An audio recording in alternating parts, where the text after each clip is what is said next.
guys, what is up? My name is Megan and welcome back to my channel, or welcome if you're new. I hope you guys are doing well and staying safe, and welcome to a video I'm so excited to be filming. This is my list of my top 6 middle grade books ever. If you're new here, my name is Megan, and for the past 2 years I have been on a middle grade reading journey, and I have acquired a lot of middle grade books and have read a lot of middle grade books. And I know I made a video similar to this last year where I talked and recommended about like middle grade books. That was a weird way to phrase that, but I wanted to update this list because this year I have found some incredible gems, and this year has also solidified that like some of my favorites will probably be favorites forever, and I wanted to put that out there as like forever recommendations of mine, and also a way for you guys to kind of understand what kind of middle grade reader I am.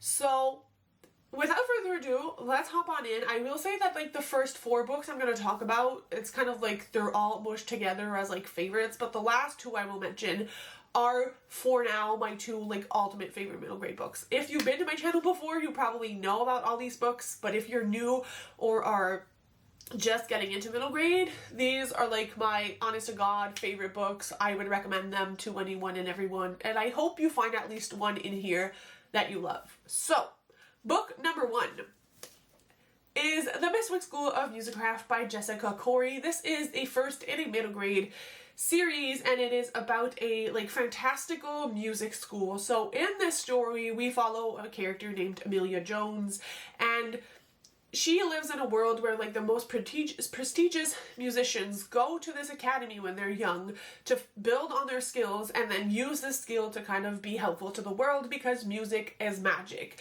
And this book kind of spins the trope of the chosen one, because Amelia like has all the want in the world to go to the school because her mom went, and she's just so involved in music and really wants to go. However, when it's time to audition, things don't necessarily go as planned, but Amelia still ends up going to this academy that is very like limited in the number of students you get. So in this book, we follow Amelia during her first year at the academy, trying to work through the reasons that she was brought to the academy, try to make some friends while grappling with family difficulties, because she's now only with her grandmother. Her mother has passed away, and her grandmother isn't so sure that she wants Amelia to be at this academy. And then this whole mystery and magic thing also happens. I'm talking very vaguely. I do have a more in-depth, spoiler-free review of this book on my channel, because this is like a 2024 find, and so I did make a video discussing why I love it so much.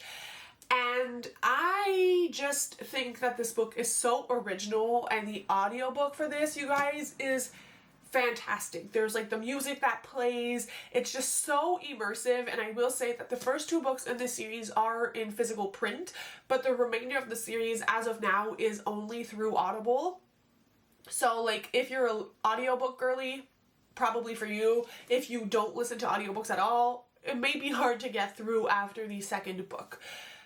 I just loved everything about this series. I think that the character and the character growth is very significant with the main character, but all the side characters. And I think that the musical academy and everything we learn about the world through the school and through our character going to this academy was so smooth. Like the mixture of characters and plot and world building and magic system are woven so beautifully, and it's just a very odd and peculiar book. I feel like the magic does some funny things. There are a lot of funny moments in this as well, but also like more heart-wrenching moments, and it's just overall such a wonderful book.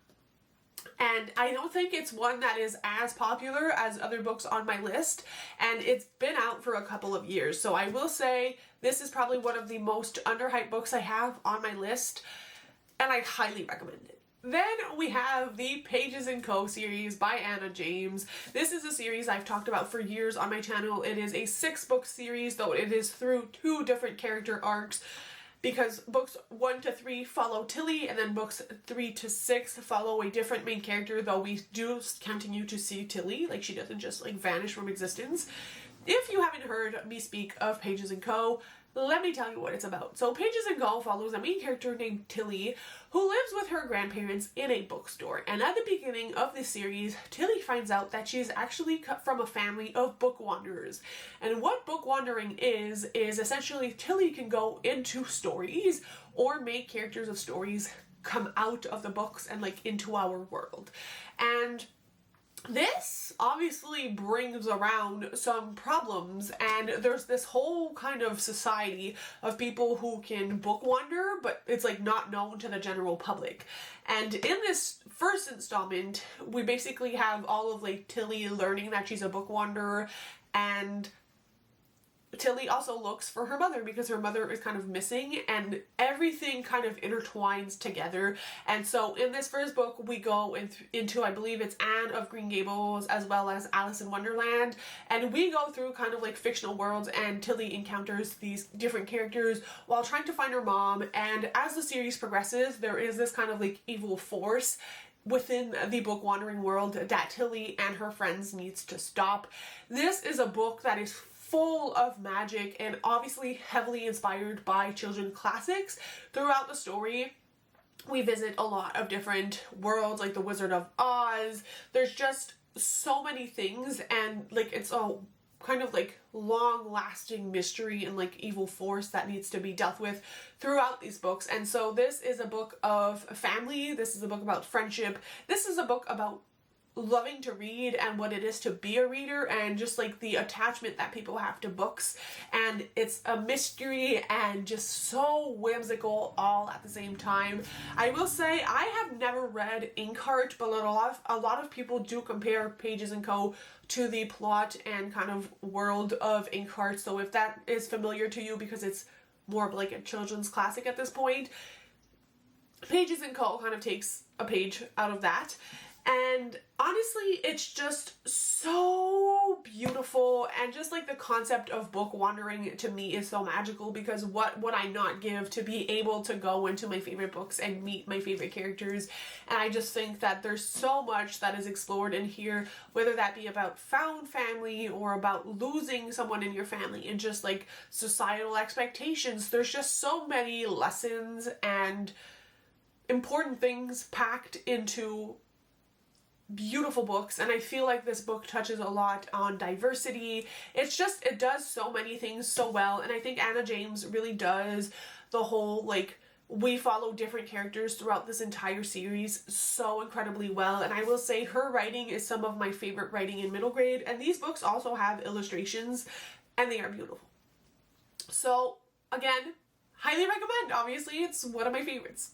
Then we have one that I think is an overall favorite to everyone who has read middle grade and was very popular like 5 years ago now, and that is Nevermore, The Trials of Morgan Crow by Jessica Townsend. This is currently a 3-book series. Book 4 has been pushed back several years but should be coming out now in 2025, and I believe overall the story is supposed to be like 7 books long. Now, this story I will not go too into detail about, because again, I feel like it's an obvious recommendation, but I cannot ignore it in a favorites list. It follows a main character named Morgan Crow, who is a cursed child, and in the world where Morgan lives, cursed children are set to die on like their 13th birthday, but before that can happen to Morgan, she is whisked away to the land of Nevermore by this strange man called Juniper North. And basically, in order to be able to stay in the land of Nevermore and therefore not die, Morgan has to go through different trials in order to earn her place in the Wondrous Society, which is kind of like the only way she can stay in Nevermore. Now, obviously, through the story, we see Morgan go through trials and the repercussions of those trials. She also meets a lot of different friends, and, you know, the exploration of Nevermore itself and, like, how much of a quirky world it is so fun in this middle grade book. Obviously, I will not give more of a synopsis than that for this book, because the outcome of the trials and everything is kind of what makes the series progress. But I will say this book is filled with wonderful characters. I think, again, a lot of people compare this beginning of this story to Harry Potter, but it's like a much more diverse and like open world where we see main characters of color. We have different couples of like same-sex couples, and there's just like a lot more diversity in the story. There's a talking cat. It's just like there's so much whimsy, and this very heavily relies on found family and friendship, and just like the school in this and the magic system again is wonderful. Like, this is one I feel of the best magic systems there is, and one of the best magical school stories I've ever seen, because as much as there is plot outside of the magic school, everything kind of centers around what Morgan has been learning and the environment she is in, which is like a crazy, wacky hotel and this school. And I feel like we don't stray away from the actual school setting, and that is amazing. Now, I will say, I think from book 4 and on, there will be more like dark elements to the series, and we may stray a little bit from the school itself, because I think Morgan is going to go learn some things on her own. But all that to say, this series is absolutely incredible, and I cannot wait for the day that book 4 comes out. I will be sitting my bum on a chair and not moving until I am done with that book. It just needs to come out, but I'm praying and I'm very hopeful that 2025 is the year we actually get the book number 4. Let's move on to my next favorite book. This other book is a book I have been yapping about for years, and that is Amari and the Night Brothers by B.B. Alston. I mean, the entire series, but I will say so far the highlight for me has been book 1. I think book 1 is absolutely fantastic. This is yet another middle grade series. It's another middle grade fantasy, and this feels very much like a blend between like Percy Jackson, Men in Black, Nevermore. It's like a lot of my favorite things in a lot of different books mushed together, and it is excellent. So this follows Amari, and Amari is a young black girl, and at the beginning of this book we learn that Amari's brother Quentin has gone missing, and the police is like, he probably got into some sketchy stuff, because obviously people of color always accused of doing sketchy stuff. But Amari's like, I don't think that's why my brother's missing. And then she gets this weird like suitcase and invitation to go to this supernatural world, and Amari's like, it's probably a good way to start to find my brother, and so she goes. And when Amari gets there, she learns that her brother was part of this supernatural kind of like investigation system, kind of like, what is the name of it?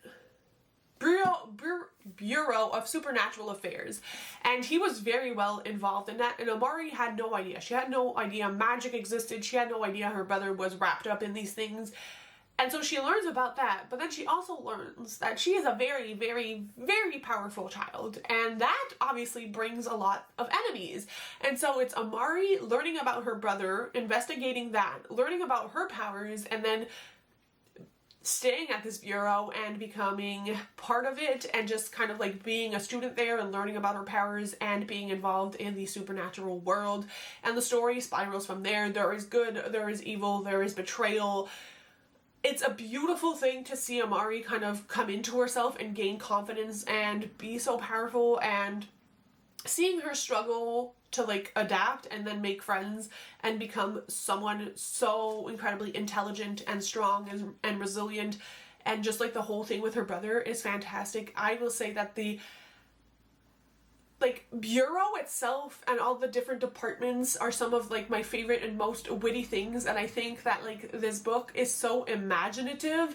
And I've talked about this, I think, in my Everbloom readathon, which, if you don't know, I have a readathon that is inspired by all of these middle grade books, and the departments in my readathon are based on Amari, and I just think that the whole story is so clever, and the evolution of the plot from book 1 to book 2 and now into book 3, and we have book 4 and 5 confirmed as well, is stunning, and it makes so much sense, and there's just such a sense of adventure and mystery all at once, and I think it wraps up mystery and fantasy so well, and it's so intricate, and I love the diversity again in the characters. And Amari is such a fun character to follow. She's definitely one of my favorites and a standout in all of the middle grade books. I think that is why everybody loves this series, because Amari is such a lovable character. She makes mistakes, but she's just so, like, she feels so real, and I cannot recommend this series enough. And also, and I say this every time, this is one of my most prized possessions, because it's actually a book that was dedicated to me by B.B. Austin, not because he necessarily knows I exist,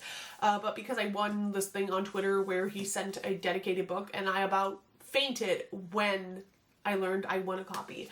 So, yeah.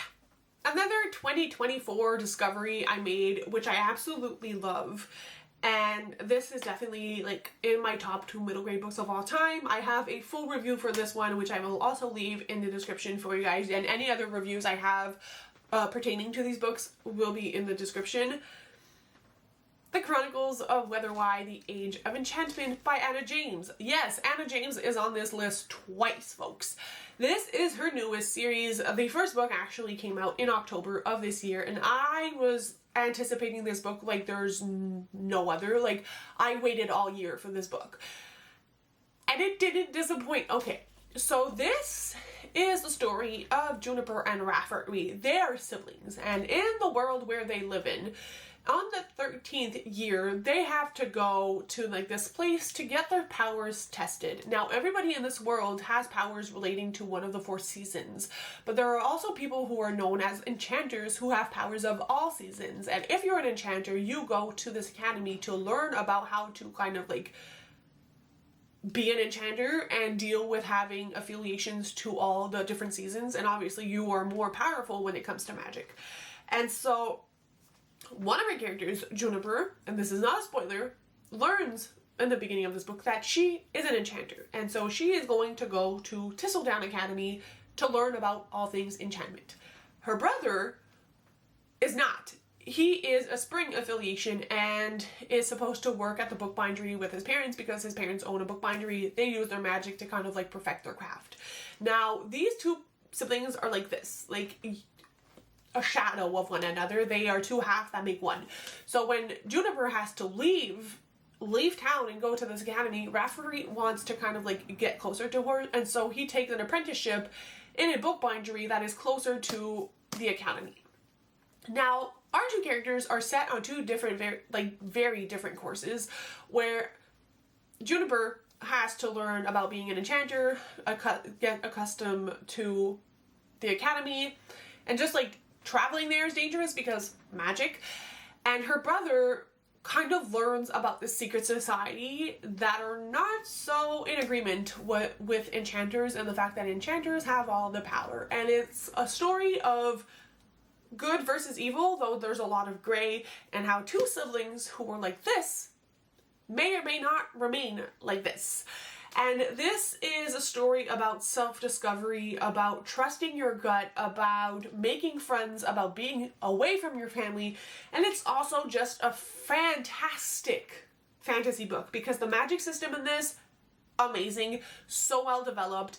I could not believe this is like a middle grade book. Honestly, the magic in this is probably the most refined magic I've seen in all of middle grade, and it feels very autumnal, though this could be read in any and all seasons. And the development of the world in this first book is fantastic. The different plot lines and the different characters we follow is so well crafted, and I will say again, it is one of Anna James' best qualities, writing different main characters, because at the beginning of this book I was like, like, who's the main character?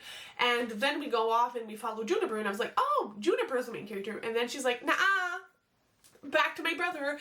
And a lot of the back and forth is done through interludes, because this story is being told by like a great grandparent or great parent, like grandparent, telling a story to children, the story of Juniper and Rafferty.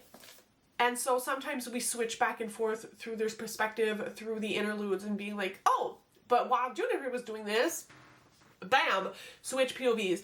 And it's just so well crafted and so well done, and I could talk about this book for ages, but if you like books that have a magic system, books related on elements or different seasons, books following siblings. It's something I really enjoy.